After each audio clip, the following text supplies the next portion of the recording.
कचरा टाकण्याबद्दल पण मी खूप लोकांना त्रास देते. ही Okay. माझी दुसरी बाजू आहे जी माहित नाही की कचरा लोक खिडकीतनं जे बाहेर टाकतात, गाड्यांमधनं, बसमधनं, घराच्या खिडक्यांमधनं, ती इतकी इतकी त्रासदायक गोष्ट आहे. तुम्ही US मध्ये जाऊन असं कधीच करणार नाही, तुम्ही लंडनमध्ये जाऊन असं कधीच करणार नाही. मग तुम्ही भारतातच असं का करता?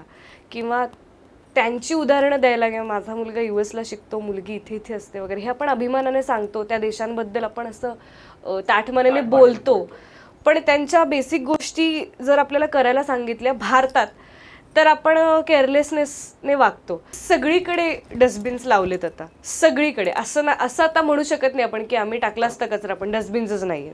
प्लास्टिक आपण कुठे टाकतोय, फेकून देतोय कुठेतरी, त्याच्याने गटारं तुंबतायत का, त्याच्याने ट्रिपचे स्पॉट्स, डोंगर खराब होत आहेत का, असे एरियाज जिथे लोक नाही आहेत तिथे सुद्धा खाली कचरा दिसतो. तर ह्याबद्दल पण आपण काहीतरी करायला हवं.